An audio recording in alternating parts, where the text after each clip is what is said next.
let's turn now to the other major infectious problem that our patients post-allogeneic transplant are facing, and that's CMV. So first of all, maybe Mark, again, from the clinical perspective, what is the importance of even preventing CMV viremia? I mean, we have drugs, so. CMV used to kill a large fraction of transplant patients. It would occur in a mysterious fashion months after the transplant.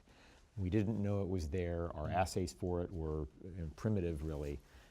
It actually, in retrospect, it was a terrible plague in those patients. Now we have a methodical approach to addressing the problem, a very fixed protocol for beginning serial monitoring for reactivation of CMV. But of course, we pay attention to that even pre-transplant. The CMV between the status between the donor and the patient is quite important as well. So if I may add also, so CMV, it's a very interesting virus actually. By itself, it's an immunomodulator, actually can cause immunosuppression as a viral infection. But also, before the era of preemptive therapy, we used to see much more end organ disease and mainly CMV pneumonitis. Yeah, the culture negative pneumonia. Right. Before we had the tools to diagnose this kind of infection, and it is a serious infection if somebody get it after transplant with very high mortality. And now with the preemptive therapy, and the reason, so we used to do prophylaxis, meaning giving drugs at the start of engraftment for patients. But the problem that we have, and we still have, and hopefully until we get new drug in the market, is the toxicity from the drug are commercially available. So we're talking about ganciclovir or foscarnet. Ganciclovir, myelosuppressive drug, we know that.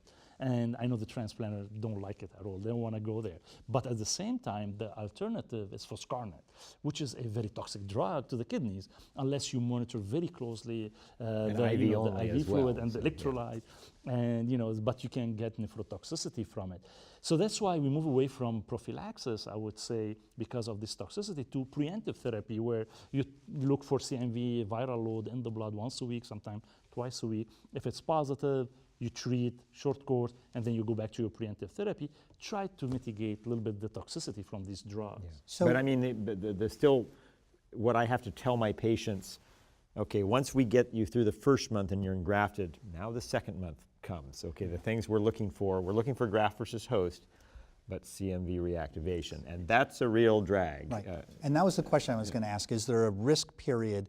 I understand there's a risk period for all of these different infections. CMV, what's the risk period? So CMV actually, so it's a very common infection for a recipient who are CMV seropositive. So they've been exposed to the virus, it's latent infection now. So they, up to 80%, or sometimes, if you ask some cord transplant centers, they will tell you, 100% in cord and haplo. So it is, so you stratify by risk, by high risk versus low risk, but still even match-related donor transplant, which usually at low risk for infections, any kind of infection, but CMV is still up to 50% occurs. So we're talking about a high percentage of patients gonna get CMV reactivation, and now you're gonna use all this toxic drug, put them at disadvantage. And actually looking at data from Fred Hutch and from Michael Book, looking at only any CMV viremia with PCR 250 or above IU per ml, put patient at disadvantage for survival. Yeah.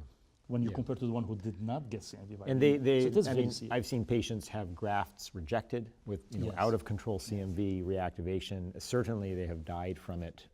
And it's just a tremendous cause of morbidity when then you have to add the ganciclovir. They've just engrafted and they've finally gotten off transfusions and everything plummets.